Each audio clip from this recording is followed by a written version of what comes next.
बिस्मिल्लाहिर्रहमानिर्रहीम। Dear student, हम अपना 5वां लेक्चर यहाँ से शुरू करते हैं। सूरह फुरकान जो कि हमने पढ़ी थी उसका आधा पोर्शन छोड़ दिया था, अब उसको लेते हैं।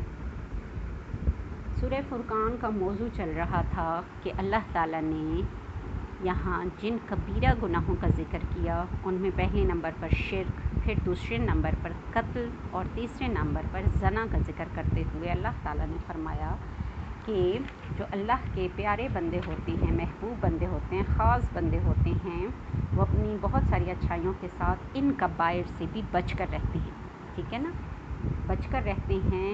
लेकिन अगर कोई इनमें पड़ गया तो वो फिर क्या हो गया, गुनाहों में पड़ गया। क़यामत के दिन उनका अज़ाब दुगना तिगना कर दिया जाएगा और इसमें वो हमेशा ज़लील व ख्वार पड़े रहेंगे। यहाँ से आगे से हम शुरू करते हैं अपना लेक्चर।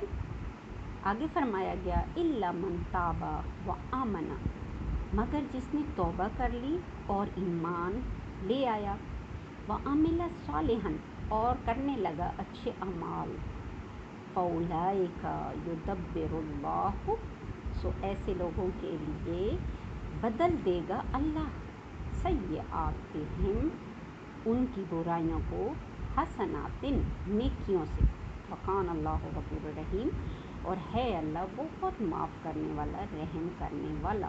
ये बहुत गौर तलब आयत है, इसीलिए पिछले लेक्चर में मैंने इस पहले ही लेक्चर को रोक दिया था।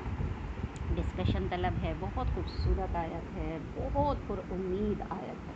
क्या फरमाया गया कि इल्ला मन ताबा, मगर जिसने तौबा कर ली। पिछले मौजू के साथ आप इसको जोड़ें, शिर्क, कत्ल, ज़ना, इन कबीरा गुनाहों का जिक्र फरमाया। और शिर्क के बारे में तो इतना भी फरमाया कि शिर्क माफ़ नहीं हो सकता, बहरहाल ये जुल्म अज़ीम है। लेकिन बाकी कबायर के बारे में बताया गया, और फिर बताया गया जो इनमें पड़ गया वो जहन्नम में रुस्वा और ज़लील होगा। लेकिन जिसने तौबा कर ली, मगर जिसने तौबा कर ली और अपने अमाल को सालिह कर दिया, फ़ौलाइका युबद्दुल्लाहु, तो अल्लाह ताला क्या करेगा, उसके अमाल बदल देगा, उसकी बुराइयों को बदल देगा। किसमें? हसनात में, अच्छाइयों में। ये कैसे होगा?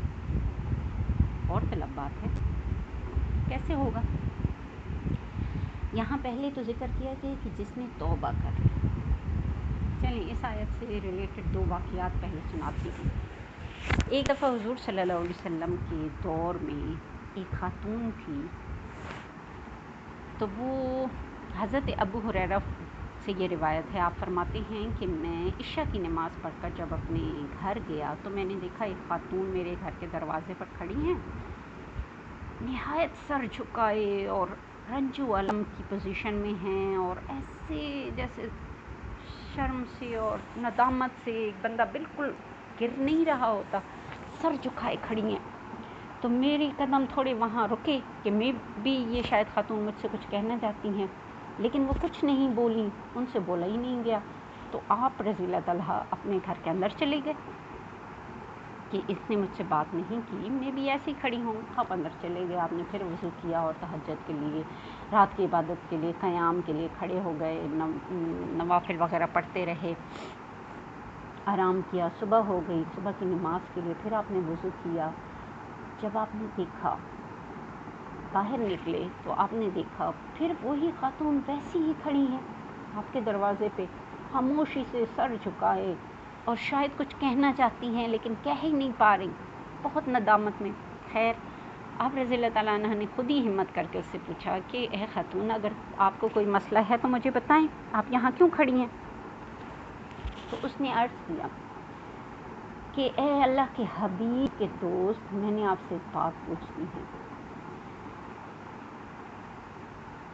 तो आप बहुत मुतवज्जह हो गए।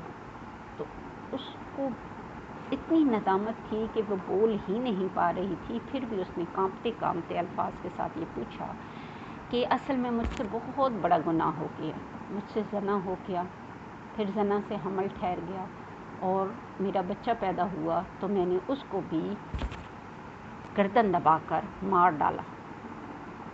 अब आप बताएं, क्या मेरे लिए कोई निजात का रास्ता है? کوئی ذریعہ ہے میری معافی کا؟ جب حضرت ابو ہریرہ نے یہ بات سنی تو وہ بہت ایک دم جیسے تلملا نہیں جاتا بندہ، بہت گھبرا گئے، تلملا گئے، اور اس نے کہا کہ اے عورت، تو نے ظلم پر ظلم کر ڈالا اور اب بھی تو پوچھتی ہے کہ کیا تیرے لیے کوئی نجات کا واقعہ ہے؟ تیرے لیے تو صرف جہنم ہی جہنم ہے۔ اتنا سنگین گناہ تو نے کیے، زنا کیا، اوپر سے قتل کر ڈالا، لہٰذا تمہارے لیے کون سی بخشش ہو سکتی ہے؟ جب یہ کہا تو وہ عورت روتی ہوئی تلملا کر واپس گئی اور کہتی جا رہی تھی کہ اف، ہائے افسوس، یہ حسن اللہ تعالیٰ نے جہنم میں جلنے کے لیے پیدا کیا تھا۔ یہ کہہ کر وہ چلی گئی واپس۔ اب حضرت ابو ہریرہ بڑی رات مشکل سے گزاری، صبح ہوئی تو حضور صلی اللہ علیہ وسلم کے پیچھے جب نماز پڑھی، فجر کی نماز سے فارغ ہوئے، واپس آئے تو ان کو یہ بات بہت زیادہ، پوری رات ظاہر بے چین رکھا اس بات میں، تو فوراً ہی نبی پاک صلی اللہ علیہ وسلم سے دریافت کرنے کے لیے ان کے پیچھے پیچھے چل دیے۔ تو جیسے ہی نبی صلی اللہ علیہ وسلم کے پاس پہنچے اور فرمایا، یا رسول اللہ، میں پوری رات بے چین رہا، یہ رات کو میرے ساتھ واقعہ ہوا تھا، آپ سے اس کے بارے میں پوچھنا چاہتا ہوں۔ پھر اس نے سارا، انہوں نے واقعہ آپ صلی اللہ علیہ وسلم کو بتایا کہ ایسے ایک عورت آئی اور اس نے یہ کہا، تو میں نے آگے سے یہ کہہ دیا کہ تیرے لیے کون سی بخشش ہے؟ تو نے تو ظلم کے اوپر ظلم کر ڈالا، اب بتا اب تیرے لیے کون سی بخشش ہو سکتی ہے؟ اس پر نبی صلی اللہ علیہ وسلم کا چہرہ مبارک سرخ ہو گیا، آپ ایک دم غمگین ہو گئے اور غصے میں آ گئے، اور آپ نے فرمایا، کیا اب اے ابو ہریرہ، تو نے قرآن کی یہ آیت نہیں پڑھی؟ الا من تاب وآمن وعمل صالحا، الا من تاب وآمن وعمل عملا صالحا فاولئک، مگر جس نے توبہ کر لی اور ایمان لے آیا اور اچھے اعمال کرنے لگا تو اللہ تعالیٰ بدل دے گا اس کی برائیوں کو حسنات میں۔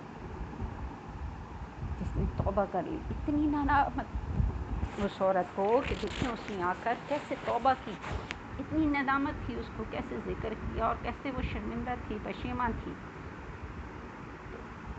اس پر حضرت ابو ہریرہ کو ایک دم بہت فکر لاحق ہوئی، وہ بھاگے، اس عورت کو ڈھونڈتے رہے۔ وہ فرماتے ہیں کہ مجھے 2 دن لگے اس عورت کی تلاش میں۔ پھر میں نے اس عورت کو ڈھونڈا اور اس کو یہ خوشخبری دی کہ نبی پاک صلی اللہ علیہ وسلم نے تمہارے بارے میں یہ الفاظ ارشاد فرمائے ہیں، خود قرآن میں یہ آیت آئی ہے کہ جس نے دل سے توبہ کر لی اور وہ شرمندہ رہا یاد کر کے اپنے گناہوں کو، تو اللہ تعالیٰ نے، اور اس نے اپنے صالح بھی اپنا لیے، دوبارہ عمل صالح کر لیا، اپنے تمام اعمال کو سدھار لیا، تو اللہ تعالیٰ اس کی نیکی، اس کی برائیوں کو نیکیوں میں بدل دے گا۔ اب برائیوں کو کیسے نیکیوں میں بدلے گا؟ ایک دوسرا واقعہ بتاتی ہوں، پھر اس کی بتاؤں گی۔ ایک دفعہ ایک شخص حضور صلی اللہ علیہ وسلم کی خدمت میں حاضر ہوا، بہت ہی بوڑھا شخص تھا، بہت ہی ضعیف۔ وہ آیا اور حضور صلی اللہ علیہ وسلم سے اس نے عرض کی، یا رسول اللہ، میں اتنا گناہگار ہوں، میں نے ساری زندگی گناہوں میں گزاری، اتنا گناہگار ہوں کہ اگر کائنات کے تمام لوگوں میں اپنے گناہ بانٹ دوں تو سب کو لے کر ڈوب جاؤں، اتنا زیادہ گناہگار ہوں، کیا میرے لیے بھی کوئی بخشش کا رستہ ہے؟ تب اللہ تعالیٰ کے نبی نے یہ والی آیات پڑھی، ہاں، مگر جس نے توبہ کر لی اور اپنے اعمال صالح کر لیے، دل سے توبہ کر لی اور اپنے اعمال صالح کر لیے، تو اللہ تعالیٰ اس کی برائیوں کو نیکیوں میں بدل دیں گے۔ برائیوں کو نیکیوں میں کیسے بدلیں گے؟ یہ بھی اللہ تعالیٰ کے نبی نے فرمایا کہ جب انسان اپنی برائیوں کو یاد کر کے روئے گا، نادم ہوگا، شرمندہ ہوگا، سجدے میں پڑھ کر اللہ تعالیٰ سے درگزر کی بھیک مانگے گا، تو پھر اللہ تعالیٰ کو یہ ادا بہت پسند ہے۔ پھر اللہ تعالیٰ کیا کریں گے؟ اس کی تمام برائیوں کو نیکیوں میں بدل دیں گے۔ جیسے جیسے وہ شرمندہ ہوگا، توبہ استغفار کرے گا، سجدہ و سجود کرے گا، تو اللہ تعالیٰ اس کی برائیوں کو معاف کرتے جائیں گے اور اس کو اجر دیتے جائیں گے کہ یہ دیکھو کیسے نادم ہے اپنی برائی پر، اپنی خطا پر۔ ہم انسان ہیں، خطا کے پتلے ہیں، غلطی ہو سکتی ہے، تو اس کے بعد کیا کرنا چاہیے؟ توبہ اور استغفار شدید دل سے، اور پھر اپنے اعمال کو بھی صالح کرنا۔ یہ نہیں کہ آج توبہ کر لی، پھر دوبارہ کل پھر اسی گناہ میں پڑ گئے، پھر آج توبہ نہیں، غلطی سے جو گناہ ہو گیا है ना, गलती से गुनाह हो गया, ठीक है, शैतान ने राग़िब किया और हमसे हो गया, तो फिर उस पर नादिम और आइंदा के लिए हमेशा के लिए अपने अमाल को सालिक कर लेना कि आइंदा हमसे पूरी कोशिश होगी कि दोबारा ये हमसे गुनाह ना हो। तो फिर ऐसे के लिए कितनी बड़ी बशारत अल्लाह ताला की कि अल्लाह ताला उसकी बुराइयों को नेकियों में बदल देंगे। वकान अल्लाह गफूर रहीम, क्योंकि बेशक अल्लाह तो है ही बहुत ज़्यादा माफ़ करने वाला और रहम करने वाला, ठीक है ना। हमारी तरह छोटे दिल का मालिक नहीं है, वो बहुत बड़े दिल का मालिक है, वो बहुत ज़्यादा माफ़ कर सकता है, वो बहुत ज़्यादा माफ़ करता भी रहता है और अल्लाह ताला रहम भी करने वाला है। आगे फरमाया वमन ताबा व आमिला, और जिसने तौबा की और किए, आमिला सालिहन नेक अमल, फ़इन्नहु यतूबु, तो बेशक अल्लाह ताला वो पलट आया है इल्लल्लाह, अल्लाह की तरफ, मताबन, जैसा कि पलटने का हक़ है। और जिसने तौबा की और किए नेक अमल, तो बेशक वो पलट आया है अल्लाह की तरफ, जैसा कि पलटने का हक़ है।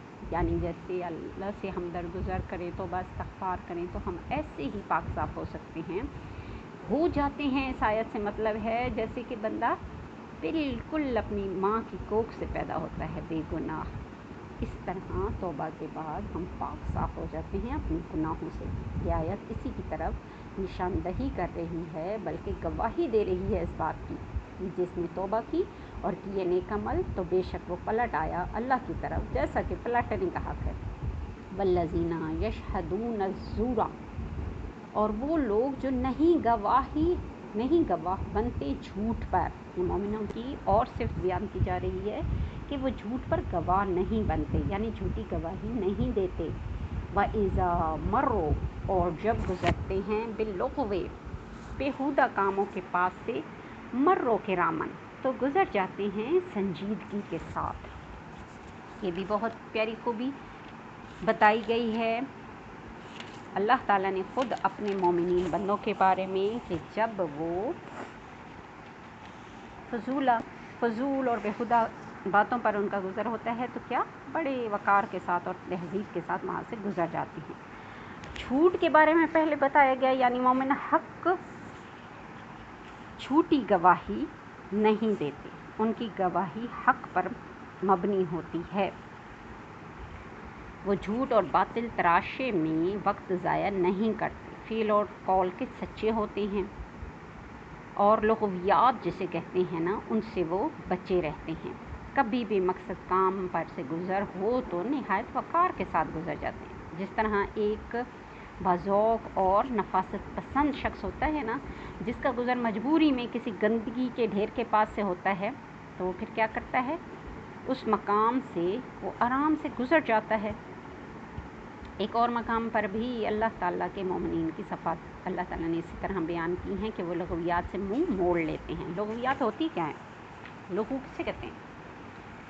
बेमकसद, गैर फ़ायदा और लामायनी उमूर, ठीक है ना, जिनका कुछ हासिल ना हो, जिस वक्त का ज़िया हो, बेमकसद चीज़ें जिनसे कुछ भी फ़ायदा ना होता हो, बेफ़ायदा चीज़ें, बेफ़ायदा बातें, बेफ़ायदा काम, बेफ़ायदा खेल, जैसे शतरंज है, ताश है, बसंत है, बेहुदा फ़िल्में हैं, गाने, ड्रामे, अफ़साने, नावल, मैचेस, जैसे क्रिकेट के मैच हम देखते हैं पूरा दिन, और टेस्ट मैच तो पूरा 5-5 दिन ले जाता है, ठीक है ना। इस तरह के फजूल काम जिनसे हमें फ़ायदा कुछ ना हो, हासिल कुछ ना होता हो, ठीक है ना, भलाई इसमें कोई ना हो, ऐसे कामों को लग़वियात कहा जाता है। फिर मोमिन क्या करते हैं, इन लग़वियात से बच कर रहते हैं। लिहाजा मोमिनों की ये भी सिफ़त यहाँ बयान की जा रही है कि वो बेहुदा कामों से बचकर गुज़रते हैं, और अगर वहाँ से गुज़रना भी पड़े तो क्या करते हैं, संजीदगी और वक़ार के साथ गुज़र जाते हैं। वल्लज़ीना इज़ा ज़ुकिरू, और वो लोग जिन्हें अगर नसीहत की जाती है बेआयात रब्बिहिम, अपने रब की आयात सुनाकर, लम यख़िर्रू अलैहा, तो नहीं गिरते इस पर, समन व उम्यानन, अंधे और बहरे होकर इस पर नहीं गिरते। यानी जब अल्लाह की आयात इनको सुनाई जाती हैं तो वो इस पर अंधे और बहरे बनकर نہیں کرتے، یعنی یہ نہیں کہتے کہ نہ ہم نے سنی اور نہ ہی ہمیں سمجھ آئی، نہیں، بلکہ جاہل لوگوں کی طرح نہیں وہ بیہیو کرتے کہ اندھے اور بہروں کی طرح بن جائیں۔ آپ کو پتہ ہے دین کی باتوں میں جو قرآنی احکامات ہیں ان میں غور اور تدبر کرنے کا کتنا زیادہ اجر ہے، اتنا کہ حضور صلی اللہ علیہ وسلم نے فرمایا کہ ایک گھڑی کا آیات الہی پر تدبر، غور و فکر کرنا 60 سالہ عبادت سے افضل ہے۔ یعنی آپ اگر 60 سال قیام میں سجود میں اپنے گزار دیتے ہیں زندگی کے، تو اس سے ایک لمحہ خالی اگر آپ دینی امور پر، دینی کاموں پر، دینی تعلیم پر غور و فکر کر لینا تو یہ اس سے زیادہ افضل ہے۔ ایک لمحہ، ایک منٹ کے لیے خالی آپ ان پر غور و فکر کر لیں کہ یہ تعلیم آپ کو کیا تعلیم دے رہی ہیں، یہ قرآن آپ کو کیا حکمت اور تعلیم سے راستہ کر رہا ہے، کیا حکم دے رہا ہے، کیا کرنے کا، کس چیز سے منع کرنے کا۔ آپ غور تو کریں، اس غور و فکر کا کتنا اجر ہے، کتنا ثواب ہے، دیکھیں۔ لہٰذا یہاں وہ اندھے اور بہرے بن کر نہیں رہتے، بلکہ ان تعلیمات پر غور و فکر کرتے ہیں۔ جیسے میں آپ کو بتاتی ہوں اور ہر لیکچر میں بھی آپ سے کہتی تھی، اس دفعہ تو ہمارے اتنے لیکچرز ہی نہیں ہوئے، ورنہ میری تو پہلی تعلیم یہی ہوتی ہے کہ میری باتوں کو صرف سبق اور اپنے پیپرز کے لیے یاد نہ کریں۔ بچوں میں آپ سے یہ ایکسپیکٹ کرتی ہوں کہ آپ کے کردار اور عمل میں ان سے فرق آنا چاہیے۔ الحمدللہ آج تک جتنی کلاسیں پڑھائیں سب کا بعد میں مجھے یہی رزلٹ ملا کہ وہ سب کہتے ہیں کہ میڈم آپ کی باتیں سن کر، آپ کے لیکچر لکھ کر ہمارا ایمان تازہ ہو جاتا ہے۔ لیکن میں بھی یہی چاہتی ہوں کہ آپ کے کردار میں ان باتوں سے فرق آئے، ٹھیک ہے نا؟ پاس تو آپ ہو ہی جائیں گے، پڑھیں گے، جو بچہ پڑھے گا اچھے پیپر دے گا پاس ہو ہی جائے گا۔ لیکن اصل چیز کیا ہے کہ آپ کی تربیت بھی ہو، آپ کے کردار میں یہ چیزیں آئیں، ٹھیک ہے نا؟ کیونکہ کچھ بھی ہے، زندگی تو چند روزہ ہے۔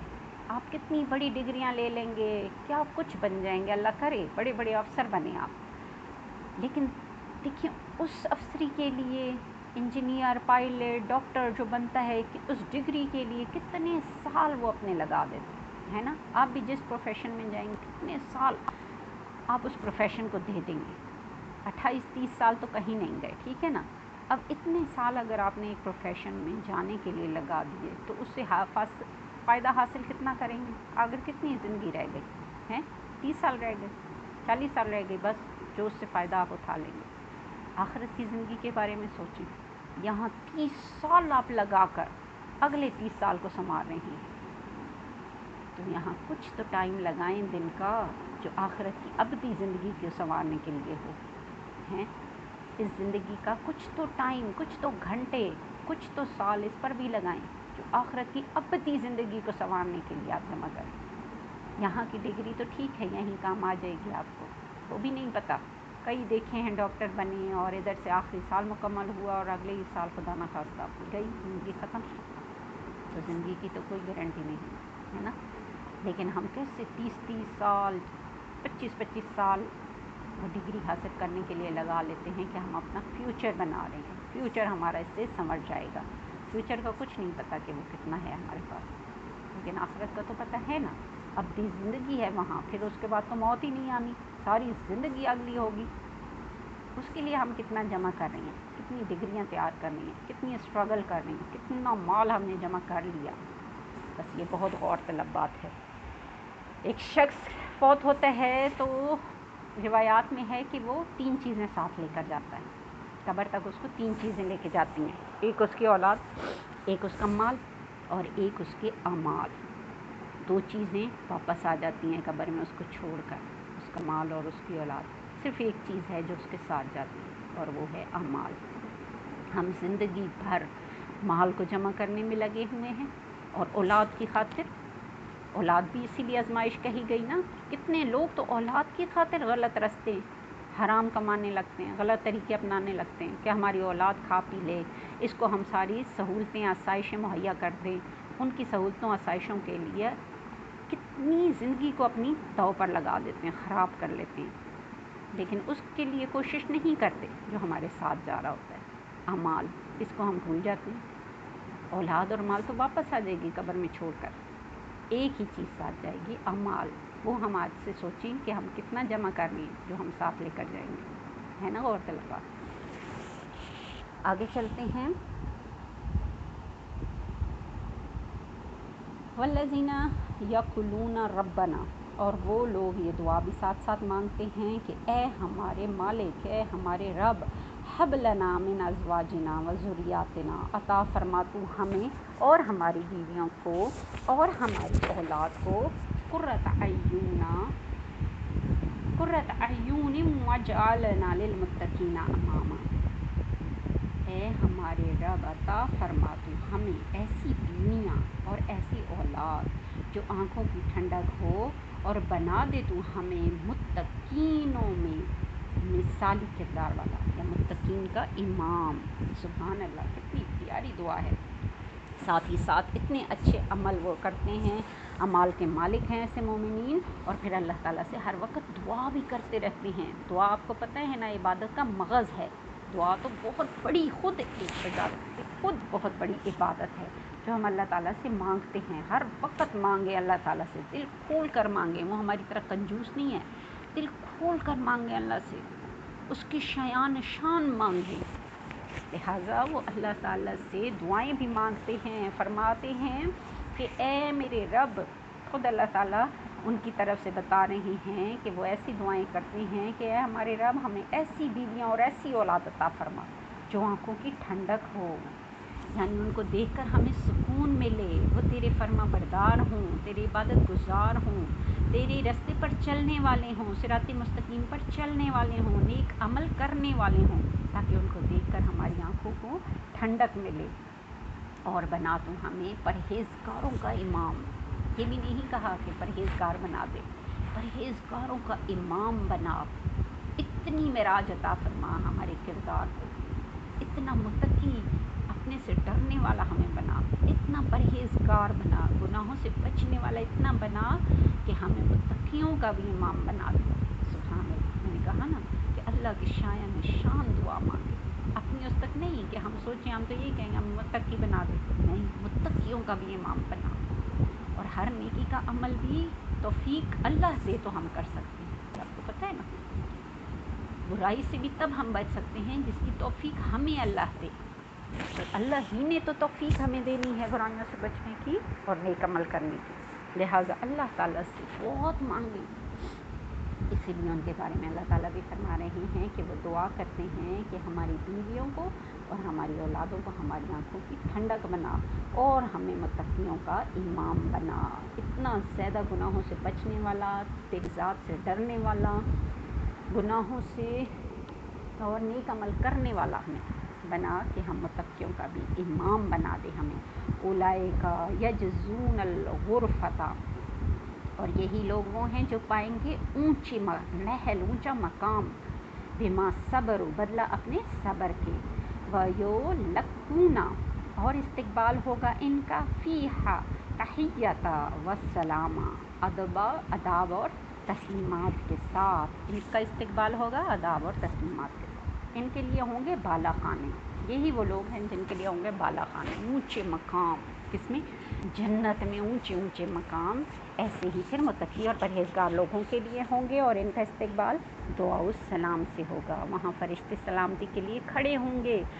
आज भी हम देखें किसी डिपार्टमेंट में, किसी इदारे में जाते हैं, अगर हमारे वालिद या हम किसी पोस्ट पर हैं और लोग आके सलाम करते हैं, चौकीदार दूसरे, या हम जैसे डिपार्टमेंट में जाते हैं, आप बच्चे आकर हमें सलाम करते हैं, तो टीचर्स को या जो भी अफसर हो उसे कितना प्राउड फील होता है ना, कि शुक्र है मुझे देखें सब यहाँ सलाम कर रहे हैं। तो आप फिर वो मंज़र जहन में लाएं जब अल्हम्दुलिल्लाह, अल्लाह करेगा इंशाअल्लाह हम यूँ जन्नत में दाखिल हो रहे होंगे अपने अच्छे अमाल की वजह से, तो हमें फ़रिश्ते सलाम कर रहे होंगे।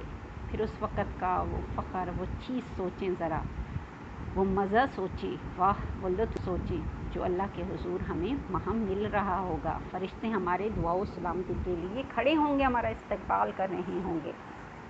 तो ये उन्हीं मुत्तकीन की सिफ़ात बयान की गई हैं कि फिर फ़रिश्ते उन पर अदाब और तस्लीमात अर्ज़ कर रहे होंगे। खालिदीना फ़ीहा, वो उसमें हमेशा रहेंगे। हसनत मुस्तक़र्रन व मक़ामा, क्या ही अच्छा है वो ठिकाना और रहने की जगह। सुभान अल्लाह, इसमें वो हमेशा रहेंगे और कितना ही अच्छा है ये मकाम और रहने की जगह। कुल मा याबऊ बिकुम, ए नबी सल्लल्लाहु अलैहि वसल्लम कह दो क्या परवाह होती तुम्हारी, रब्बी लौला दुआकुम, मेरे रब को अगर ना पुकारो तुम उसे, यानी अल्लाह को ज़रा भी परवाह नहीं अगर ना पुकारो तुम उसे।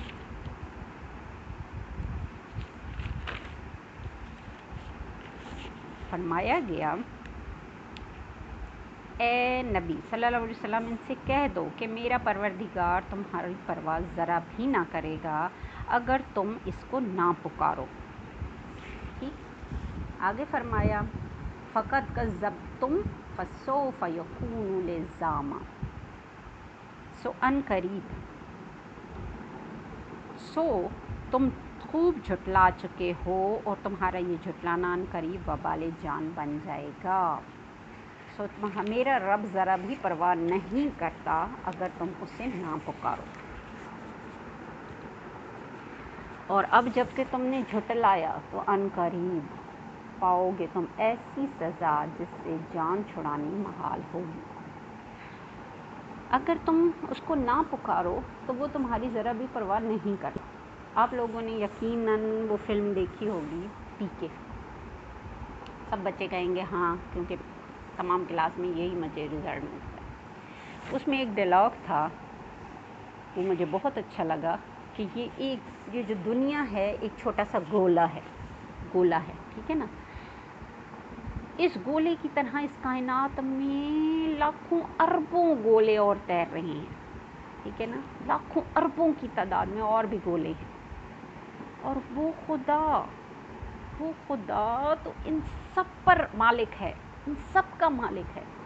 अब तुम इन लाखों अरबों गोलों में से किसी एक गोले पर, वो भी उस गोले के किसी एक मुल्क में, किसी एक मुल्क से किसी एक शहर में क्या कि एक महल्ले, एक गली में खड़े होकर क्या हैसियत रखते हो? एक कीड़े, एक ज़रे के बराबर भी हमारी हैसियत नहीं है और कह रहे हो कि मैं अल्लाह को नहीं मानता। वाह, इस कायनात का जो मालिक व खालिक है उसके लिए हम खड़े होकर कहें कि मैं अल्लाह को नहीं मानता, मेरी हैसियत ही क्या है। सोचिए, जो इस दुनिया जैसे करोड़ों अरबों सियारों का मालिक है, कायनात का मालिक है, ठीक है ना, उसको मेरे जैसे हकीर कीड़े के खाली ना मानने से क्या फ़र्क पड़ता है, क्या परवाह है उसको अगर तुम उसे ना मानो। यहाँ यही आयत बयान की गई। इसलिए मुझे ये उसका डायलॉग बहुत मुतासिर करता है कि वाकई हमारी हैसियत ही क्या है। हैं हम इंसान, हम एक हकीर पानी से बनी हुई मखलूक, हमारी हैसियत ही क्या है। एक इतनी सी मोहल्ले की गली में नाली के कीड़े जितनी भी हैसियत नहीं, और हम कह रहे हों कि हम अल्लाह को नहीं मानते, तो ना मानो। कुरान कह रहा है ना मानो, अल्लाह को इसकी परवाह नहीं। तुम पहले भी झुटला चुके, कई कौमें थी जो पहले भी झुटला चुकी, नहीं मानी अल्लाह को, ना मानी तो अनकरीब तुम भी सज़ा में पड़ जाओगे, उसी जहन्नम का ईंधन बनोगे। उनको सज़ाएं दी गई, अज़ाब दिए गए, क्या आज तक उनके नामो निशान बाकी हैं? उन्हीं की जगह दूसरी मखलूक़ात को ले आया गया। अल्लाह ताला सब चीज़ पर कादिर है, तुम्हें भी हटाएगा, किसी और को ले आएगा इसकी जगह पर। लिहाजा यहाँ अल्लाह ताला की बेनियाज़ी देखें, वाह, वो कितना बड़ा मालिक व खालिक है, ठीक है ना। फिर भी वो हमें नेक अमल करने की नसीहत कर रहा है, क्योंकि जगह जगह फरमाया कि मैंने इन पर जुल्म नहीं किया। या असल में अपने आप पर खुद जुल्म करते थे। अल्लाह को ना मानना, हम अपने ऊपर जुल्म कर रहे हैं। उसकी इबादत से मुंह मोड़ना, बुरे अमल करना, हम अपने ऊपर जुल्म कर रहे हैं। इससे उसकी ज़ात को कुछ फ़र्क नहीं पड़ता, ठीक है ना। लिहाजा जो लोग अल्लाह को नहीं मानते, तो अल्लाह साफ़ कह रहे हैं मुझे इनकी ज़रा परवाह नहीं, ना माने। पहले भी इस तरह के कई लोग झुटला चुके, तो उनको भी अज़ाब दिया गया, और ये भी फिर ऐसी सज़ा में पड़ जाएंगे कि जहाँ से इनको जान छुड़ाना महाल होगा। यहाँ पर बच्चों हमारा ये लेक्चर भी ख़त्म होता है। आपको लेक्चर्स के बारे में अगर किसी चीज़ के बारे में समझ ना आए, कोई क्वेश्चन हो, तो आप ज़रूर मुझे अपने CR और GR के थ्रू मैसेज सेंड किया करें। मैं अगले लेक्चर में उनको डिटेल से आपको जवाब भी दे दिया करूँगी, ठीक है। उम्मीद है आपको लेक्चर की समझ आई होगी। आप ज़रूर इसको पढ़ें और सुनें, इंशाल्लाह पेपर का हिस्सा होगा। ओके जी, अल्लाह हाफ़िज़।